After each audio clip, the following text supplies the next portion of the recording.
Bismillah, alhamdulillah, wassalatu wassalamu ala rasulillah wa ala alihi wa sahbihi wa man walah. Wa ashhadu an la ilaha illallah wahdahu la syarikalah. Wa ashhadu anna muhammadan abduhu wa rasuluh, amma ba'du. Alhamdulillah, fi hadal yaum, yaumul ahad, hari ke-9 dari bulan puasa atau Ramadan, dan merupakan hari ke-9 dari bulan Maret 2025. Maka kita lanjutkan kajian di Fakultas Ilmi Raqaiq dan Fakultas Ilmi Al-Quran. Pada kajian ba'da zuhur ini kita masuk 2 kajian insyaallah. Maka untuk mempersingkat waktu, dipersilahkan kepada ikhwah untuk mentasmi al-matan. Barakallahu fikum. Bismillah, qala rahimahullah ta'ala wa Abi Musa Abdullah bin Qais sallallahu alaihi wa qala suila Rasulullah sallallahu alaihi wasallam ar-rajuli wa yaqatilu hamiyatan wa yaqatilu riya'an ayyadhalika fi sabilillah. Faqala Rasulullah sallallahu alaihi wasallam man qatala li takuna kalimatullahi al-'ulya fa huwa fi sabilillah.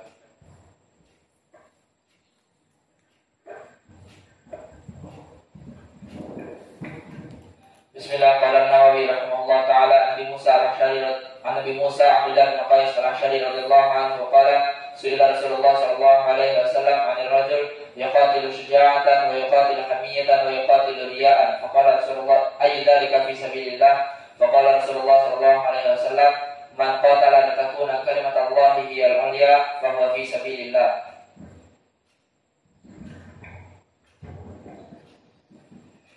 Bismillah, qala Imam Nawawi rahimahullah babul ikhlas wa an Abi Hurairah radhiyallahu anhu qala qala Rasulullah sallallahu alaihi wasallam inna Allah la yanzuru ila jasadikum wa ila suwarikum walakin yanzuru ila qulubikum.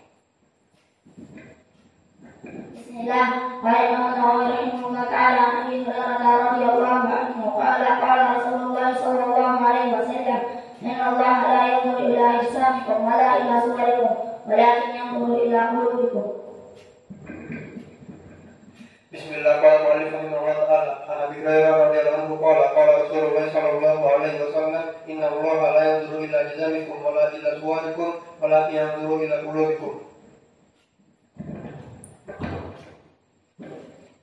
Bismillah, qala mu'allif rahimahullah an Abi Hurairah Abdurrahman bin Safar radhiyallahu anhu qala qala Rasulullah sallallahu alaihi wasallam inna Allah la yanzuru ila ajsamikum wa la ila suwarikum walakin yanzuru ila qulubikum.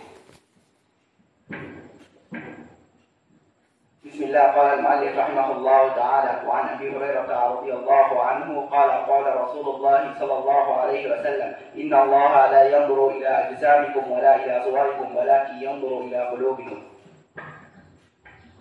Bismillahirrahmanirrahim. Qala al-mu'allif rahimahullah an Abi Hurairah radhiyallahu anhu qala Rasulullah sallallahu alaihi wasallam inna Allah la yanzuru ila ajsamikum wa la ila suwarikum walakin yanzuru ila qulubikum.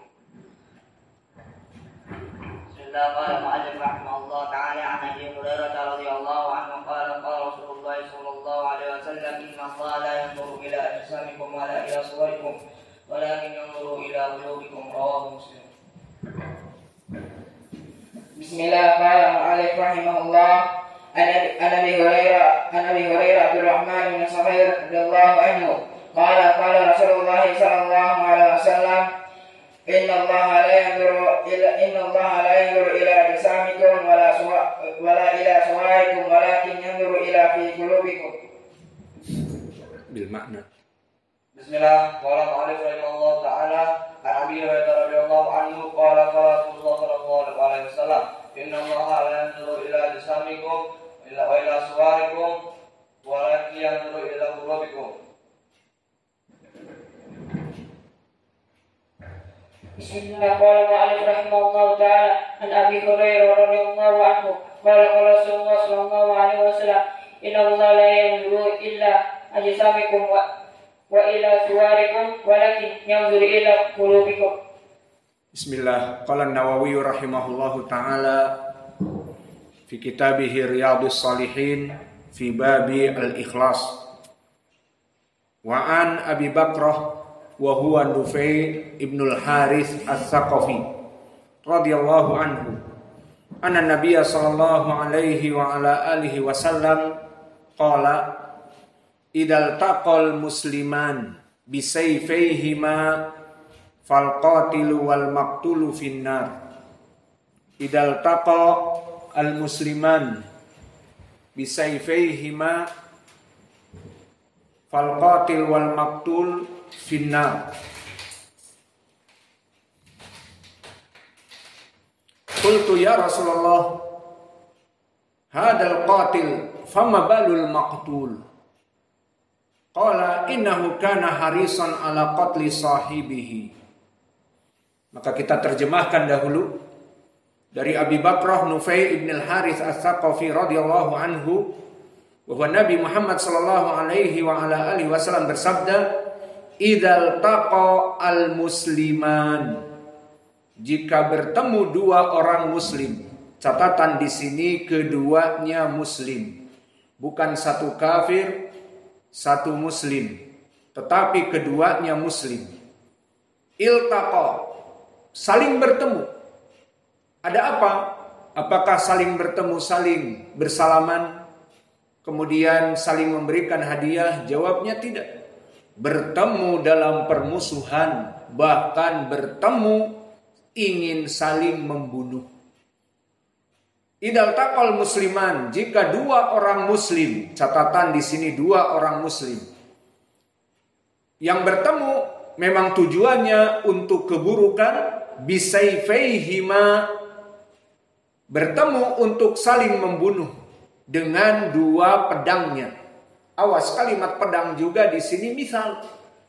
Jika bertemu keduanya tidak dengan pedang, dengan misalnya celurit, pedang dengan celurit lain misalnya, maka sama yang diinginkan. Maka orang-orang Madura dalam keadaan carok, maka bertemu bahkan setelah pulang sholat isya, karena menjaga harga diri dan martabat keluarganya dihina. Saya carok sampean, maka yang menghina juga membela diri. Memangnya aku takut? Maka keduanya mengeluarkan dari celurit, dan celurit bukan pedang. Maka di sini maknanya yang diinginkan dengan bisayfaihima misal faqat. Bisa jadi dengan parang, bisa jadi dua-duanya ninja dengan samurai, bisa jadi keduanya dengan senjata api di zaman now dengan AK-47 misalnya, dan yang lainnya. Maka yang menjadi poin, keduanya berniat untuk saling membunuh dengan senjata apapun. Fal qatil wal maqtulu finnar, maka keduanya, yang membunuh dan yang terbunuh, keduanya di api neraka. Ini dia hakikatnya. Karena apa? Keduanya muslim. Maka kecerdikan Abi Bakrah di sini mengatakan, qultu ya Rasulullah hadal qatil. Wahai Rasulullah, ini yang membunuh jelas, tidak ada masalah. Difahami oleh sahabat yang agung bahwa yang membunuh di api neraka. Tayyib. Namun fama balul maqtul. Lalu apa yang terjadi dengan yang dibunuh? Maka apakah di api neraka juga seperti kamu sebutkan tadi ya Rasulullah? Itu kecerdasan dari sahabat Abu Bakar. Maka yang membunuh ma'ruf, difahami. Namun yang terbunuh mati juga dalam keadaan di api neraka. Ini dia yang kita bahas dalam permasalahan niat. Apa jawab Nabi? Innahu kana harisan ala qatli sahibihi. Bahwa dia berniat di saat mengeluarkan pedang, di saat mengeluarkan pistol keduanya, dan mengeluarkan samurai keduanya dalam berhadap-hadapan duel, keduanya berniat saling membunuh. Iya apa tidak? Maka karena niat yang buruk ini, Yang satu bisa membunuhnya, yang satu terbunuh. Di hati yang terbunuh, jika aku lebih dulu, aku akan membunuh kamu. Maka dia sudah berniat, keduanya berniat untuk saling membunuh. Namun mana yang lebih kuat, mana yang lebih cepat, itu permasalahannya lain, skill. Maka ada yang skillnya cepat, dia melompat duluan dan langsung menancapkan samurainya di jantungnya. Maka orang ini langsung mati. Maka yang mati ini, kata Nabi, di api neraka. Karena dia berniat juga untuk membunuh, namun skillnya kurang.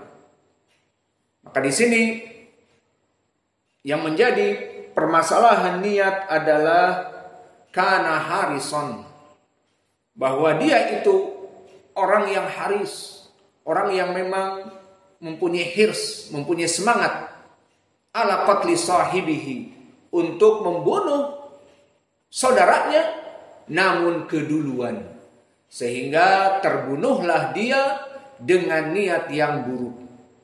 Maka faedah di sini yang bisa kita petik, barakallahu fikum, banyak sekali.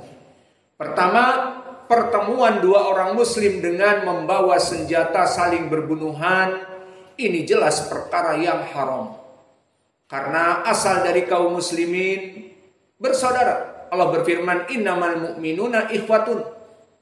Bahwa asal dari innama yufidul hasr, asal dari orang-orang beriman harus bersaudara. Maka tidak boleh saling membenci. Saling membenci saja tidak boleh. Si fulan membenci si fulan, tidak mau berbicara dengan si fulan, itu saja tidak boleh. Bagaimana membawa senjata untuk berbunuhan? Jelas ini perkara yang haram. Dan perkara yang bisa kita petik di sini juga tentang permasalahan pembunuhan. Maka pembunuhan adalah perkara yang sangat besar di sisi Allah. Karena asal dari muslim saling bersaudara tadi. Innamal mu'minuna ikhwatun.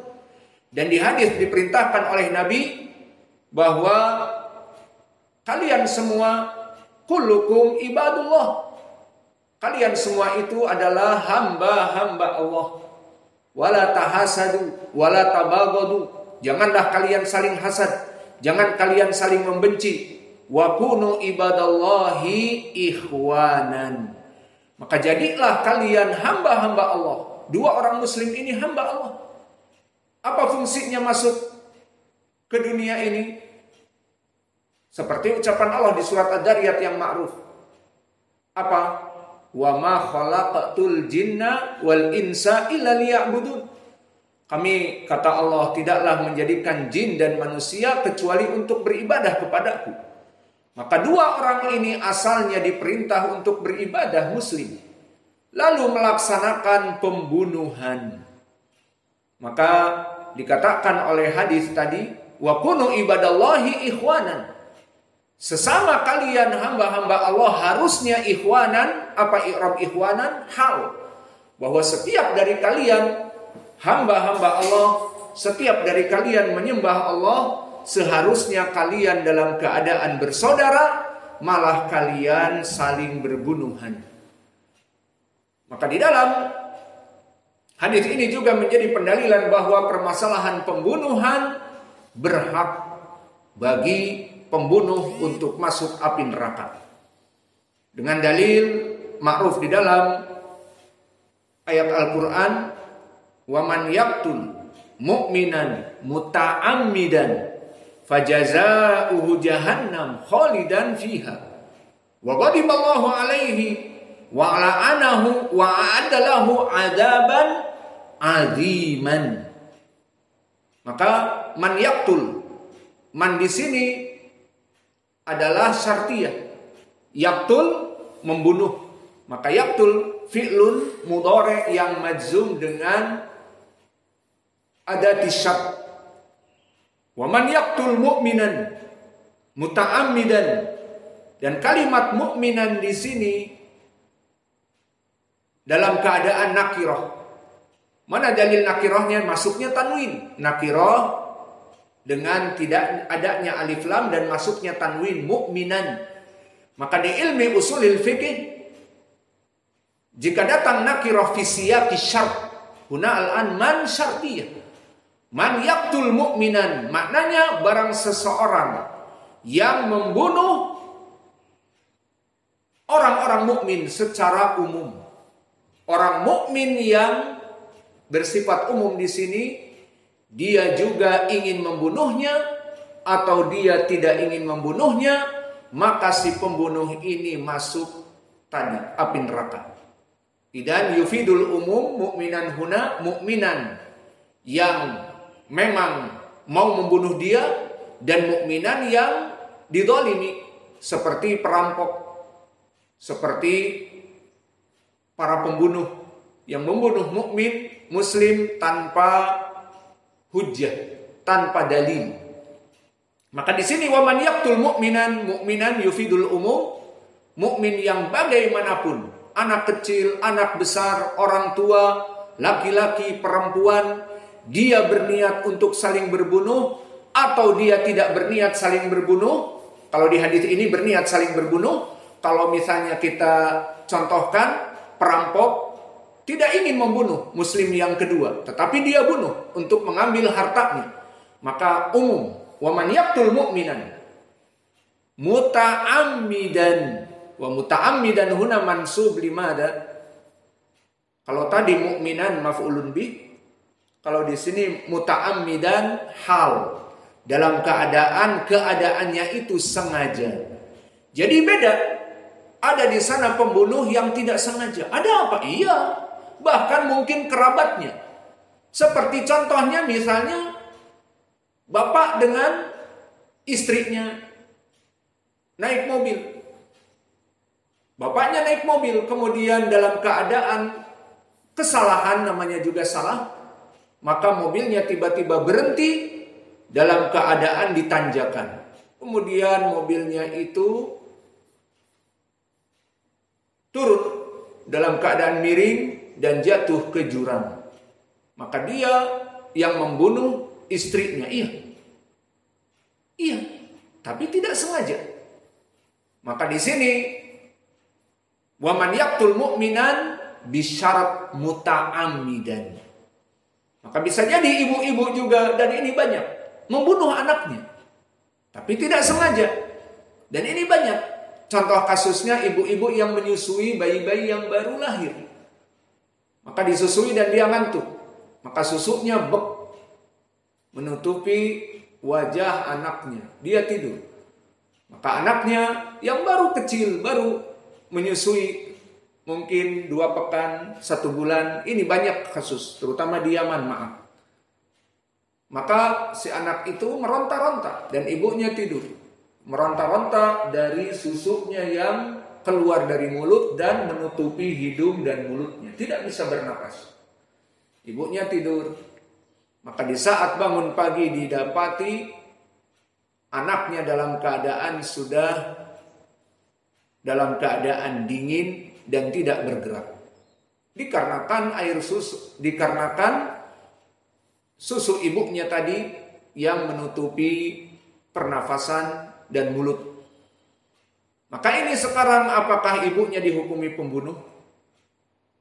Kita katakan iya, pembunuh. Namun muta'ammidan atau tidak. Maka di sini nanti permasalahan ini diberikan kepada al-qadhi. Al-qadhi akan membaca ayat ini, wa man yaqtul mu'minan muta'ammidan fajaza'uhu jahannama khalidan fiha. Maka itu di sisi Allah, ibu ini tidak masuk kepada api neraka. Namun di dunia bagaimana? Mungkin di dunia si perempuan ini akan dihukum karena telah membunuh anaknya, agar menjadi pelajaran, meskipun tidak dihukum kisos, an-nafsu binafsi, bahwa yang membunuh dibunuh.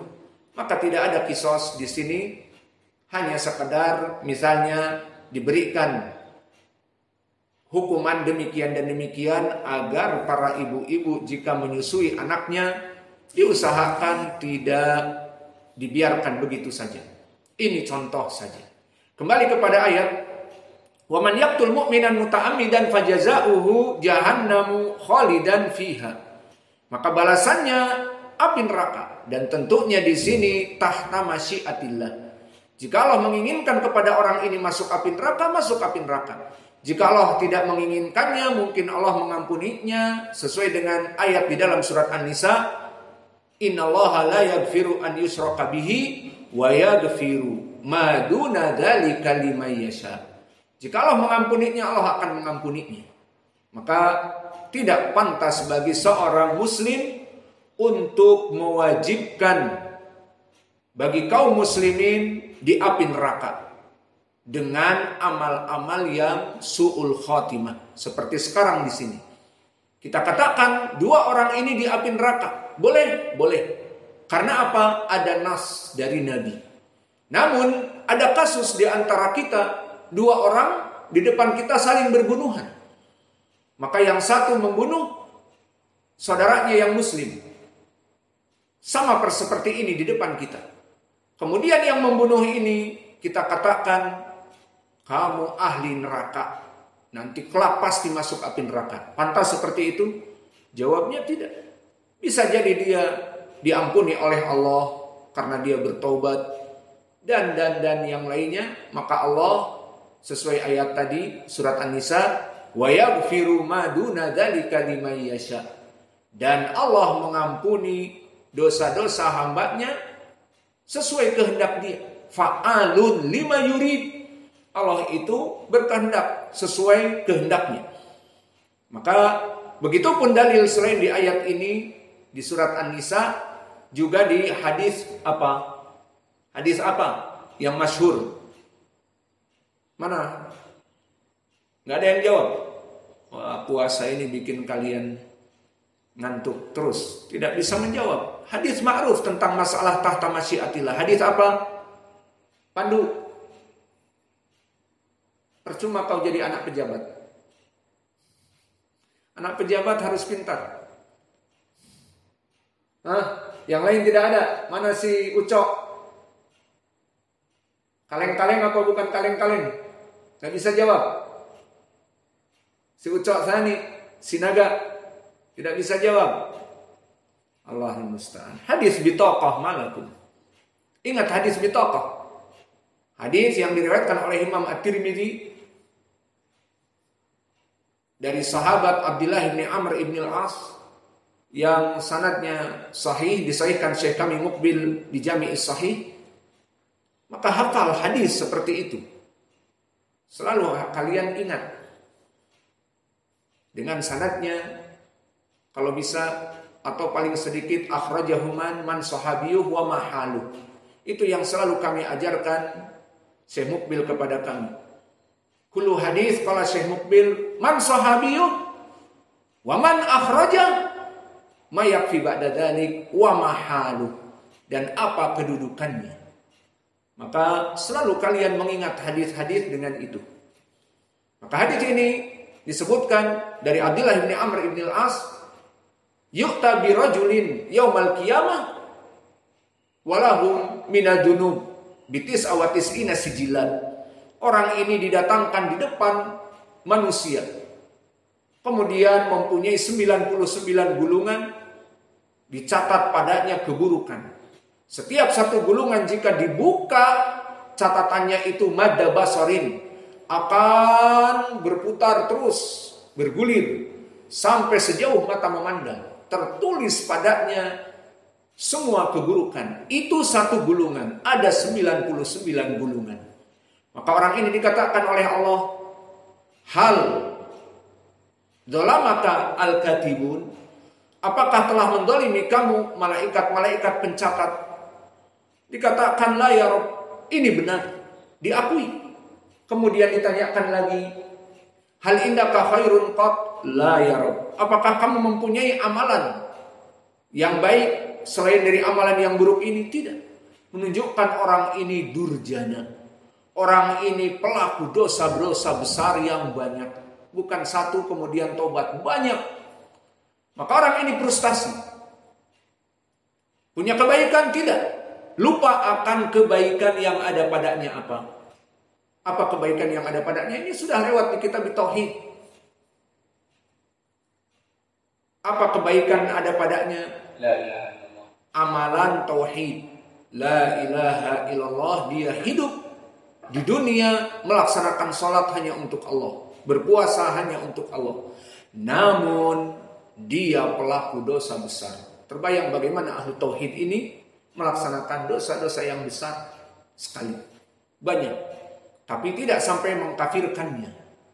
Maka akhirnya Allah mengatakan bal indaka khairun la adzlimukal yaum. Bahkan kamu mempunyai kebaikan dan aku tidak akan pernah mendolimi, kata Allah, atas kebaikan dihilangkan begitu saja, tidak. Maka akhirnya Allah mengeluarkan bitaqah la ilaha illallah, kartu la ilaha illallah. Kemudian kartu ini dikatakan di dalam hadis tuhdharul mizan, datangkan mizan. Maka ditimbang kartu fil mizan dan as-sijillat di mizan. Maka setelah itu rufi'atis sijillat wa suqilatil bitaqah. Maka akan terangkat menjadi ringan catatan 99 dan menjadi berat kalimat la ilaha illallah. Dan di riwayat disebutkan wa ma yaskulu ala ismillah. Tidak ada yang lebih berat dari lafzul jalalah Allah dan la ilaha illallah.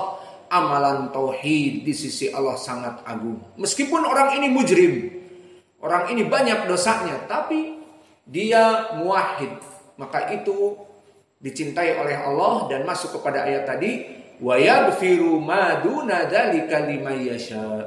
Dan Allah bisa jadi mengampuni orang ini meskipun dosa-dosanya besar karena orang ini tidak melaksanakan kesyirikan. Paham? Halas. Sebetulnya kita tidak ingin mensyarah hadis ini, tetapi kalian tadi tidak ada yang menjawab, jadi kita mungkin 10 menit mensyarah hadis ini. Namun alhamdulillah faedah. Kembali kepada masalah. Maka di dalam hadis ini menjadi pendalilan pembunuhan kepada seorang muslim dosa yang besar dan sangat besar meskipun bukan kesyirikan. Apa balasannya? Fajaza'uhu jahannam khalidan fiha. Wa ghadiballahu alaihi wa la'anahu. Maka pembunuh manusia ini Allah murka kepadanya dan dilaknat. Apa makna dilaknat? Allah jauhkan dari kebaikan. Namun tadi, jika masih Allah menginginkan karena dia seorang muwahhid, dia pembunuh tetapi muwahhid, maka dia akan diselamatkan dan bisa jadi diberikan hidayah. Hadis lagi dinanya. Contohnya hadis apa? Ingat, bisa jadi pembunuh tetapi diberikan hidayah. Tadi Allah mengatakan wa ghadiballahu alaihi wa la'anahu, dan Allah melaknatnya. Namun bisa jadi Allah berikan kebaikan. Contohnya hadis apa? Qatilu wahid bin bani Israil qatala 99 rajulan. Baik, ahsan. Hadis yang nanti akan datang di bab taubah, yang mana disebutkan dari Bani Israel dia membunuh 99 manusia. Kemudian datang kepada rahib, dan rahib maknanya bukan alim ahlul ibadah, tapi jahil. Wahai rahib, aku lihat kamu banyak ibadah. Aku ini penjagal manusia. Aku ini hitman. Aku ini pembunuh bayaran. Aku ini orang yang membunuh 99 orang. Apakah ada taubat untukku jika aku bertaubat? Allah mengampuni dosa-dosaku. Maka orang ini yang alim beda. Afwan, yang ahli ibadah tapi bukan alim. Dan berapa banyak kaum muslimin yang ahli ibadah didapati di saf awal terus. Dan dia sudah tua juga, misalnya sudah pensiun. Karena pensiunlah dia di saf awal. Dan tidak mempunyai ilmu. Membaca Al-Quran pun tidak bisa dan sebagainya. Nah seperti itu gambarannya. Alhamdulillah. Maka dulu orang ini seperti itu. Tidak mempunyai ilmu, namun ahli ibadah. Didatangi oleh orang yang pembunuh ini. Maka dikatakan oleh orang ini, kamu tidak pantas mendapatkan rahmat Allah.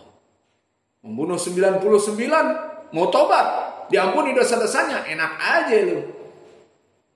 Mendengar itu, ya sudah sini, Aku genapkan, engkau menjadi yang ke-100 yang aku bunuh. Dipenggal, mati. Di sini pun menjadi pendalilan orang-orang yang berfatwa tanpa ilmu, balasannya seperti itu. Maka awas, jika kalian kelak berfatwa tanpa ilmu, bisa jadi membahayakan diri kalian. Hada jahil yafti bi ghairi ilm. Hal li taubah la, ma fi taubah la. Idan ta'al aqtulub mi'ah khalas. Setelah itu akhirnya dia mencari dan mencari. Lihat, ini poin pendalilannya. Diberikan oleh Allah hidayah, masih mencari. Jadi tidak mesti seperti di ayat ini, ghadiballahu alaihi wa la'anahu. Makna laknah apa? Dijauhkan dari kebaikan. Seperti iblis, tidak berpikir lagi kebaikan. Iblis itu hidup terus, tidak melihat bagaimana kasus orang-orang yang diberikan hidayah, orang-orang yang dulu berlumuran dosa kemudian diberikan hidayah. Iblis tidak lagi berpikir seperti itu. Dijauhkan dari dapat hidayah. Di akhir hari kiamat, iblis taubat. Ya Allah, aku bertaubat kepadamu. Tidak. Maka di sini orang ini tidak mesti seperti di dalam ayat. Maka kita katakan ayat ini asalnya seperti itu. Maka disebutkan di sini khalidan fiha. Loh, kok kekal? Memang pembunuhan itu menyebabkan seseorang kekal di api neraka, berarti musyrik kafir. Jawabnya sama seperti para ulama, bahwa kalimat khalidan fiha adalah tahdzir, yakni bagaikan seberat-beratnya ancaman agar orang-orang tidak bermudah-mudah membunuh. Senggol, bacok. Aku disenggol di pasar, langsung dibacok, mati. Maka manusia itu tidak seperti hewan ternak, tidak seperti nyamuk yang hinggap di jidat kita, kemudian kita pukul, mati. Manusia muslim tidak seperti itu. Maka di sini kembali kepada masalah khalidan fiha, maknanya bukan kekal sebagai musyrik, dan juga la'anahu, Allah melaknatnya. Namun bisa jadi Allah tidak melaknatnya di dalam kasus-kasus yang lain, seperti contohnya hadis yang ma'ruf dengan hadis al-bitaqah, dan juga misalnya dari orang Bani Israel ini. Allah memberikan hidayah meskipun dia pembunuh. Maka dia mencari dan mencari orang yang pintar. Fawajada rajulan aliman. Barulah dia dapat orang yang benar-benar berilmu. Maka datang kepada orang yang berilmu. Kalau tadi ngomong 99, sekarang genap 100. Aku telah membunuh 100 orang. Apakah ada taubat untukku? Maka apa yang dia katakan? La yaqnutu ahadun min rahmatillah. Tidak ada orang yang berputus asa dari rahmat Allah yang maha luas. Kamu membunuh 100 orang, kamu ingin bertaubat, maka Allah akan mengampuni dosa-dosa kamu. Senang orang ini, ada harapan untuk bisa masuk surga, untuk bertaubat. Mungkin kalau tidak akan menjadi korban lagi 101.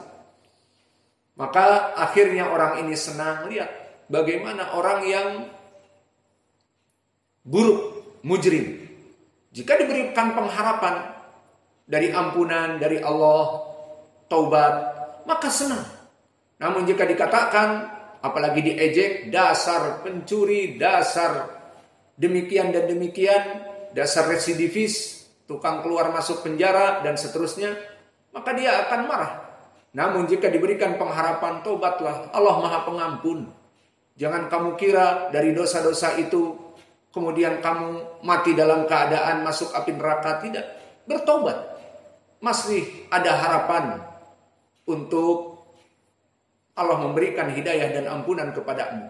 Maka akhirnya senang dan dinasehati, kalau memang kamu mau bertobat, pergilah ke negeri yang baik di sana. Adapun di negerimu, maka negerimu orang-orang mujrim. Kesimpulannya orang ini memang menjadi pembunuh karena memang di desanya desa preman, desa para pembunuh, desa para penyamun. Maka dia dari para penyamun tersebut. Maka kalau kamu tinggal bersama mereka terus, tidak akan mendapatkan hidayah. Ini juga menjadi pendalilan tentang uzlah. Apa makna uzlah? Menjauhi ahlil maksiyah. Seseorang jika ingin bertaubat dari lingkungannya, maka dia harus memperbaiki diri, terutama uzlah. Banyak kasus dan contoh, misalnya uzlah dari hadis ini, di mana dia hidup dengan kelompok perampok, penyamun, bajak laut, bajak darat, bajak udara, lengkap. Maka kehidupannya setiap malam, ayo kita rampok itu orang-orang yang mau lewat di jalan kita. Akhirnya mau tobat, diajak lagi merampok. Punya beras nggak? Nggak punya beras. Ayo kalau begitu joget. Ayo kalau begitu kita ngerampok. Ya akhirnya merampok lagi. Maka uzlah di sini i'tizal. Orang-orang yang bertobat dari hadis ini faidahnya dia pergi untuk menjauhi para perompak. Di saat dia pergi tidak ada lagi teman yang mengajak untuk merampok.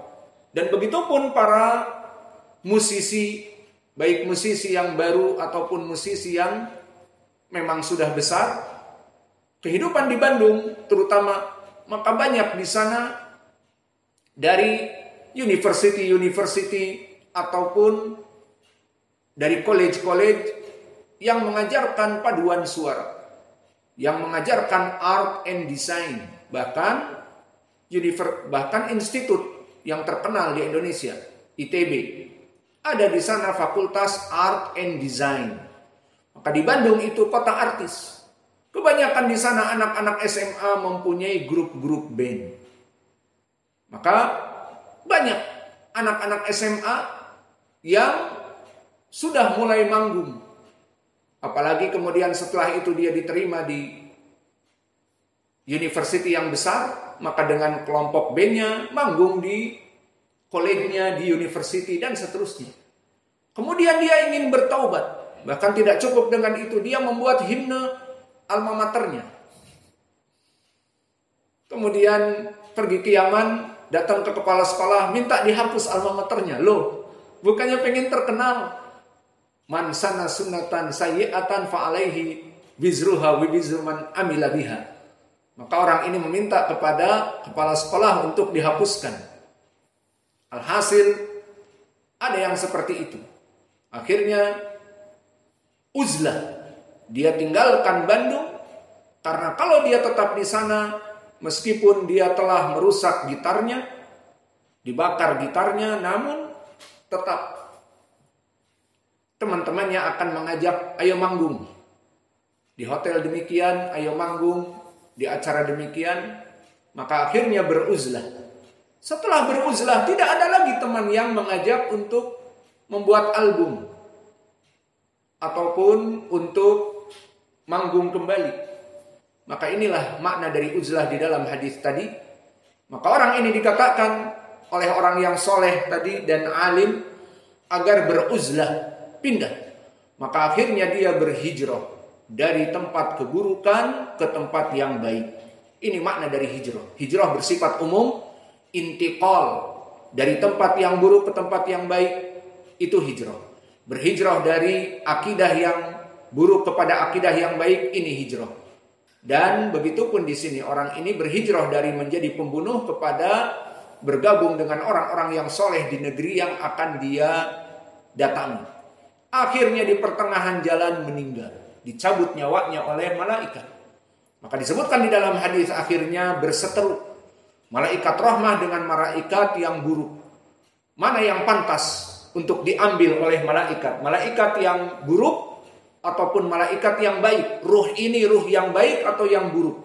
Maka akhirnya diukur dari jarak dan bagaimana dadanya tersungkur mengarah kepada tempat yang baik. Maka akhirnya di dalam hadis disebutkan malaikatur rahmah membawa ruh yang baik. Maka seperti di dalam hadis Al-Bara Ibnu Azib, ruh yang baik akan dibawa oleh malaikat-malaikat yang baik dan bahkan dikeluarkan dengan ucapan ukhruj ya ruh at-tayyibah. Adapun orang-orang yang buruk, ukhruj ya ayat Tuhan nafsu al-khabithah. wahai jiwa yang buruk, keluarlah. Nah, di sini terjadi persengketaan dua malaikat ataupun malaikat baik dan malaikat yang buruk, maka yang rajih akhirnya dirahmati oleh Allah karena lebih banyak langkahnya ataupun dadanya tersungkur mengarah kepada tempat kebaikan daripada tempat yang dulu ditinggalkannya. Alhasil di sini Allah memberikan hidayah. Maka ini faidah dari hadis Abi Bakrah ini. Dan di sini faidah bagi kita juga di hadis Abi Bakrah, awas dari niat-niat yang buruk. Maka awas, mulai sekarang kalian please jangan berniat-niat buruk. Misalnya, contohnya sekarang disebutkan di dalam hadis puasa apa? La yarfuth wa la yajhal. Iya. Orang yang berpuasa nggak boleh mengejek, nggak boleh mentolol-tololkan, nggak boleh mengajak kelahi. Walakin idza syatamaka au qatalaka falyaqul ana shaimun. Iya apa tidak? Namun jika didatangi, ayo kelahi, ataupun kepala kita dipegang dan kemudian didorong-dorong dan dicelak di bulan Ramadan ini. Maka dia mengatakan dengan hadis ana shaimun, aku berpuasa di depan orang ini. Didorong lagi, aku ini berpuasa. Kemudian dipukul sedikit, kemudian orang itu mau pergi, dia niatkan, aku ini berpuasa sekarang, tapi awas, setelah adzan maghrib, setelah beduk, aku makan gorengan, aku satroni rumah kamu dengan parang. Dia berniat seperti itu. Dan benar, apa yang dia niatkan, setelah Allahu Akbar, mau kemana nak? Kata ibunya. Ntar dulu bu, ada urusan, salat maghrib. Maka meneguk dari minuman dan makan gorengan dan langsung membawa parangnya. Mendatangi orang tadi dengan tujuan untuk apa saja yang jelas berbuat keburukan. Nah, di sini niat seperti ini please jauhkan. Karena apa? Jika terjadi ini, si laki-laki ini membawa parang dan orang yang ada di rumahnya pun mengeluarkan parang. Akhirnya perang, berkelahi di bulan Ramadan, dan itu banyak di mana-mana. Akhirnya orang ini tertusuk duluan mati, namun dia berniat untuk membunuh orang tersebut, maka keduanya di api neraka seperti hadis ini. Maka hadis ini menjadi pelajaran siapapun, please jangan ada niat yang buruk kepada saudaranya atau bahkan kepada Allah. Saya nanti malam akan menyatroni rumah si fulan. Kenapa? Kebetulan dia berada di tempat-tempat villa, dan villa-villa akan dikosongkan, terutama bagi mereka orang-orang yang mudik 7 hari. Maka villa-villa ini banyak yang kosong. Kebetulan dia hidup di daerah tersebut.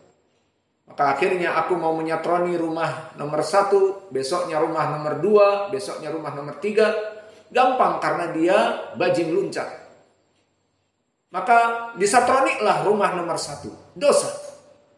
Dan diniatkan malamnya menyatroni rumah yang kedua, kemudian yang ketiga, dan yang keempat, sampai hari Id selesai.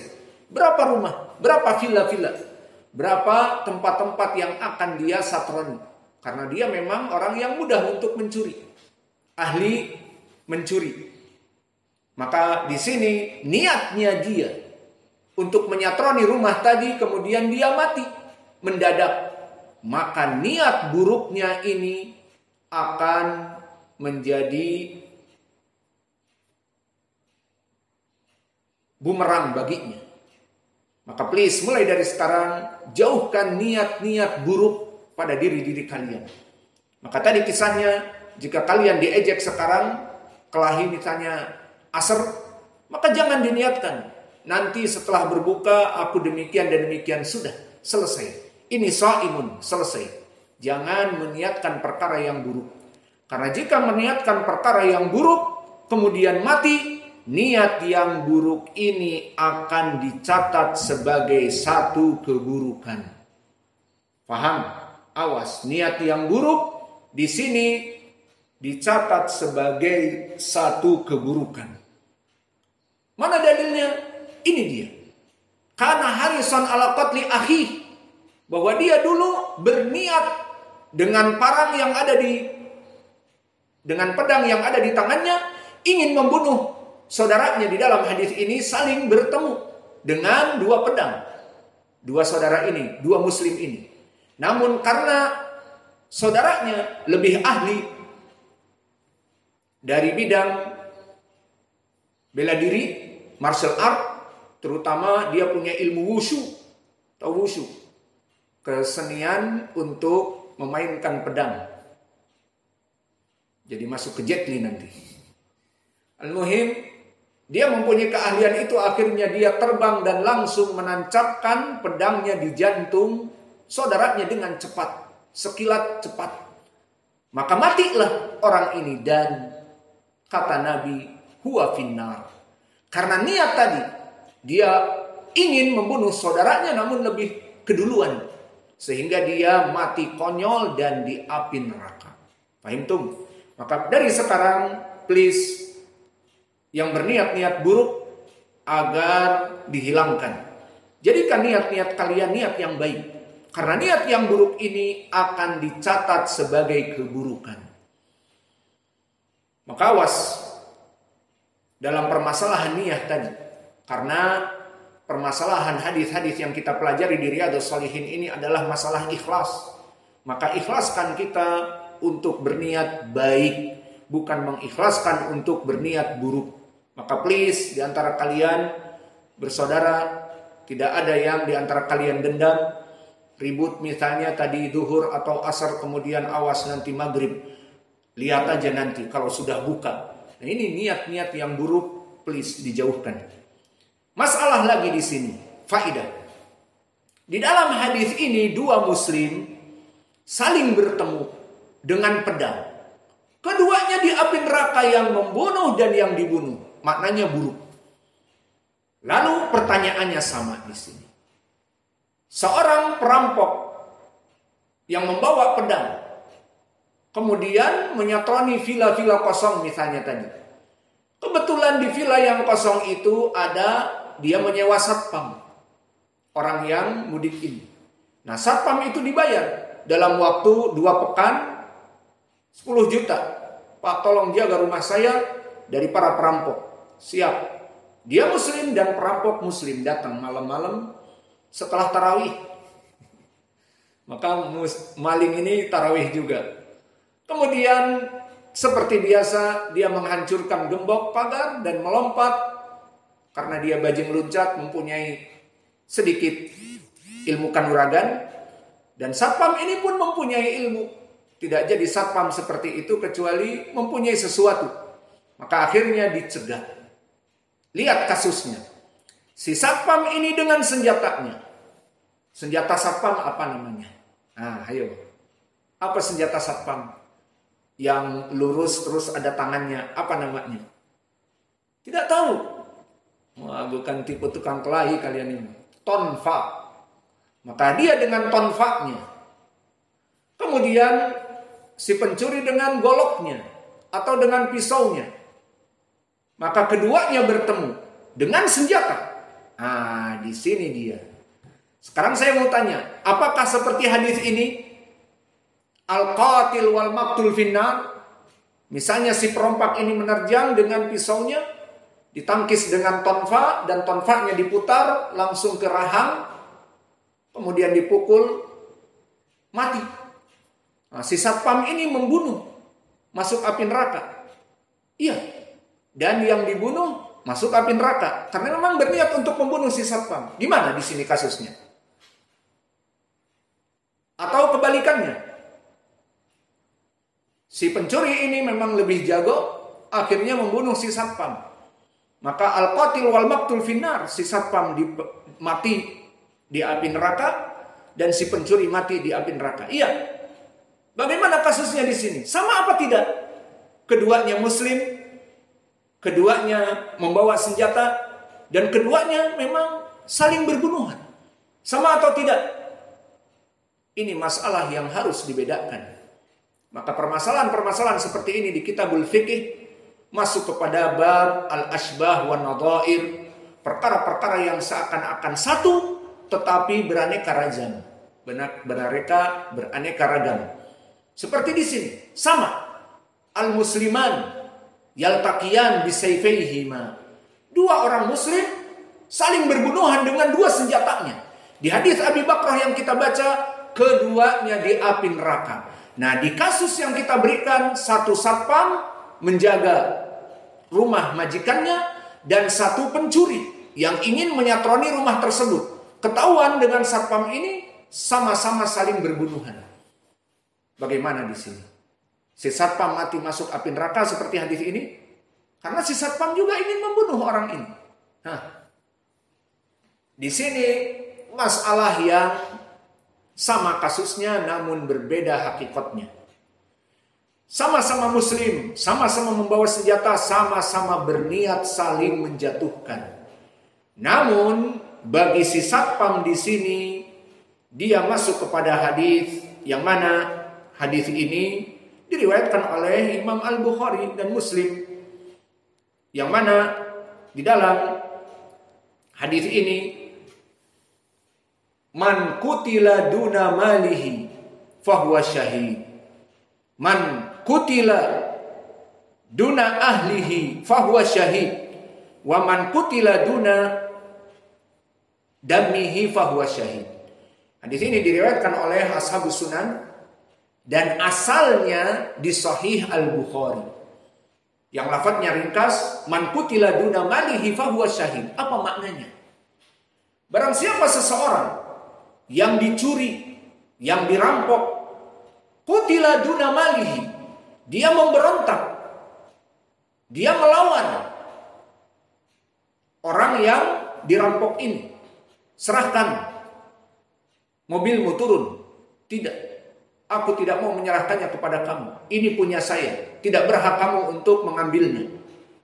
Turun, kalau tidak saya tebas leher kamu. Maka orang ini berjuang dengan senjata yang ada. Meskipun yang ada adalah dongkrak.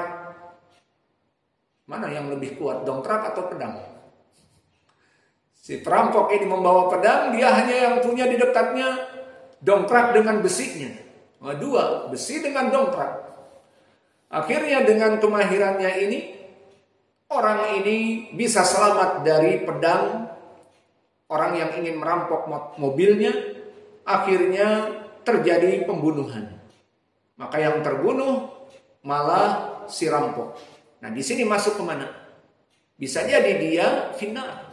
Karena memang dia berniat untuk merampok dan untuk membunuh yang punya mobil. Adapun yang punya mobil, jika terbunuh, si perampok ini memang jago dan memang kerjaannya dia, akhirnya menusukkan pedangnya dan matilah yang dirampok. Apakah di api neraka seperti hadis ini?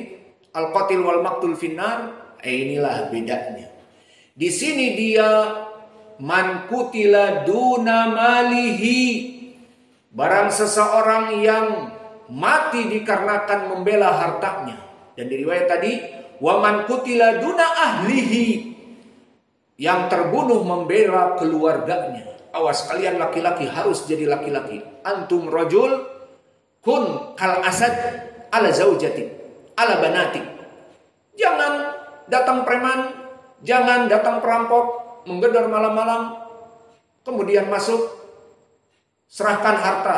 Oke, kalau harta diserahkan misalnya, namun serahkan istrimu dan anak-anakmu, diperkosa misalnya dan sebagainya. Tidak.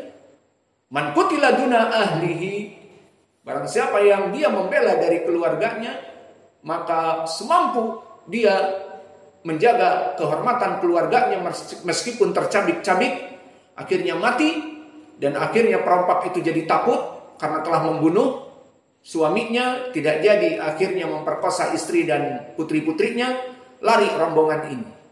Maka dia terbunuh suaminya ini duna ahlihi, dia menjaga anak dan istrinya, fahuwa syahid. Maka kata Nabi, man kutila duna malihi wa man kutila duna ahlihi fahuwa syahid. Orang-orang yang mati dalam keadaan membela anak istrinya dari keburukan dan membela hartanya, bahkan minta dirampas mobilnya, dia tidak mau menjaga haknya, ini pun syahid. Fahim? Jadi jangan kalian takut bagaikan laki-laki. Meskipun mereka beberapa orang, jika kalian membelanya akan masuk surga seperti syahid. Jadi jangan takut dengan para ahli kriminal. Namun perhitungan juga. Kalau tidak punya ilmu bela diri, tidak punya senjata, mereka datang 10 minta motor NMAX mau diberikan, ya pikir-pikir. Daripada istrinya di sana menjadi janda dan anaknya menjadi yatim, dihitunglah. Namun jika dia memang mampu dengan pukulan mataharinya, maka 10 penyamun ini akan terbakar misalnya. Maka lebih baik dia membela diri. Alhasil, jika dia membela diri dan dia mati pun fahuwa syahid. Ini poin pendalilan kita tentang perbedaan masalah hadis yang pertama Abi Bakrah dengan hadis yang kami sebutkan di sini. Maka di hadis ini barakallahu fikum, bahwa orang yang terbunuh dan orang yang dibunuh maka di api neraka itu jika memang keduanya berniat buruk.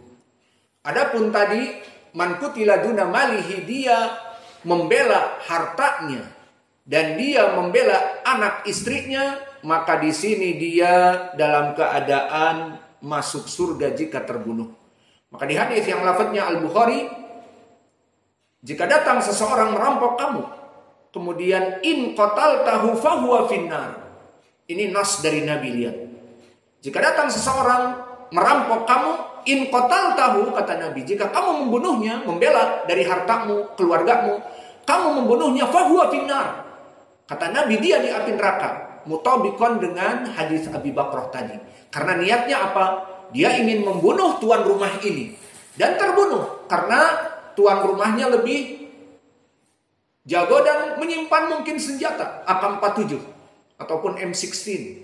Ataupun pistol, revolver, ataupun yang lainnya. Maka akhirnya terbunuhlah. Maka di dalam hadis disebutkan fahuwa finnar. Orang ini di api neraka.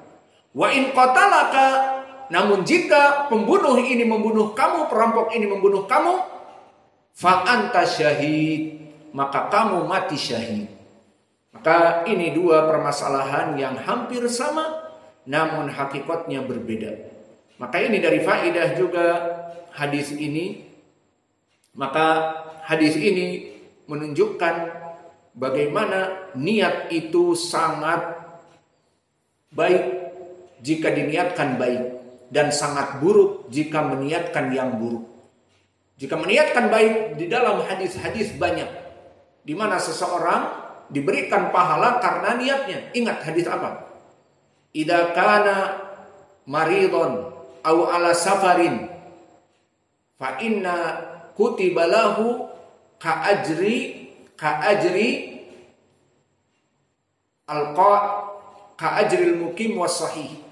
Jika seseorang misalnya biasa dalam keadaan sholat duhur seperti sekarang, kemudian setelah sholat duhur mengajar seperti kita dan antum belajar, kemudian kita sakit misalnya, mana ini Ustadz kok nggak datang ke masjid dan nggak ngajar, sakit. Atau kemana nih Ustadz sudah berhari-hari lagi safar ke Singapura dakwah, lagi safar ke Malaysia dakwah, lagi safar ke Jakarta dakwah misalnya. Maka kata Nabi tadi, barang siapa orang ini yang dalam keadaan safar atau sakit dan tidak melaksanakan rutinitas dari ibadah, maka baginya tertulis pahala penuh seakan-akan dia dalam keadaan mukim ataupun sehat, meskipun dia tidak ke masjid karena sakit, meskipun dia tidak ke masjid dikarenakan safar, maka ini hitungan bagi dia. Jadi niat kalau kebaikan akan baik. Seperti di hadis yang terdahulu, di saat Nabi berkata kepada para mujahidin, inna fil madinata, bahwa di Madinah itu rijalan, bahwa mereka orang-orang yang sakit tinggal di rumah, tidak seperti kita berjihad. Kita menerobos kepada gunung-gunung dan turun ke lembah-lembah, walakin yusarikuna ma'ana, tapi mereka mendapatkan pahala seperti kita. Ini kata Nabi sendiri. Jadi niat itu penting. Niat baik usahakan. Terus seseorang berniat baik. Oh, nanti buka puasa aku akan mengeluarkan demikian dan demikian. Nanti buka puasa ada tamar, kita berikan santri-santri tamar. Nanti buka puasa sirup kalian udah habis? Sudah. Nah, kita niatkan nanti asar kalian beli sirup ya. Gula habis, kalian beli gula ya. Apalagi yang habis? Makanan kucing. Nggak ada hubungannya. Kucing nggak puasa ya. Kalau kucing puasa, kita pun membeli makanan kucing, dapat pahala. Tapi dapat pahala secara umum. Alhasil, apa yang kita niatkan sekarang? Oh, nanti malam tarawih. Yang jadi imam, maka murajaah, itu diniatkan. Yang tidak jadi imam, nanti malam please, jangan ngantuk, memperbaiki diri, tidur dari sekarang, dan sebagainya, seperti itu. Maka semua niat-niat yang baik laksanakan. Karena itu akan membuat kebaikan. Selesai dari niat baik. Dan barang siapa yang berniat buruk, kemudian mati, dan tidak terjawantahkan niat buruk itu, tertulis satu keburukan. Seperti orang yang tadi saling berbunuhan. Maka si perampok yang berniat untuk membunuh muslim, jika dia terbunuh, kata Nabi, fa'in qataltahu, jika kamu membela hartamu dan kamu membunuh dia di api neraka. Bagi si perampok yang terbunuh. Namun bagi si satpam ataupun yang membela dirinya dan keluarganya dari perampok, in qatalaka, jika mereka para perampok membunuhmu, fa anta syahid, maka kamu mati syahid. Alhamdulillah. Maka perbaikilah niat mulai dari sekarang. Dan dengan ini selesailah dari pelajaran Riyadhus Shalihin. Masih ada waktu. Selalu seperti ini. Nanti pelajaran yang kedua gagal. Sudah 1 jam. Masuk qiraah. Nekat. Iya. Masuk qiraah atau nanti? Nanti. Allahul musta'an. Nah, ini juga masuk inamal a'malu binniyat apa tidak? Masuk kepada pelajaran kita apa tidak? Sudah ditulis bahkan pengumuman pelajaran Ba'da Duhur 2, iya. Di streaming. Apa 2? Riyadhus Shalihin dan qiraah. Sekarang kita masuk Riyadhus Shalihin 1 jam 3 menit. Dan bulan puasa lagi. Kalau kita misalnya maaf, dapat pahala atau tidak? Dapat, ya sudah. Kita cukupkan pelajaran di sini agar dapat pahala dan tatbik dari hadis ini. Dari hadis ini, kalau keburukan dicatat keburukan, kalau kebaikan dicatat kebaikan, sama seperti hadis tentang orang yang berjihad, kata Nabi, mereka ahlul Madinah, tetapi mendapatkan pahala yang sama dengan kita karena an-niyah. Maka alhamdulillah sekarang kita pulang dan bisa tidur dari setelah sholat duhur ini tidak mengajar qiraah, namun pahalanya kita mengajar qiraah. Bagi saya pengajar, bagi kalian seakan-akan belajar qiraah. Dan masuk kepada keumuman hadis Utsman di riwayat Al-Bukhari, khairukum man ta'allamal Qur'ana wa 'allamahu. Sebaik-baiknya kalian yang mengajari Al-Qur'an dan yang belajar Al-Qur'an. Tapi enggak jadi belajar, dia dapat pahala dari niat. Alhamdulillah sah. Berarti kita cukupkan saja biar dapat pahala. Wa naktafi ilahuna wa jazakumullahu khairan.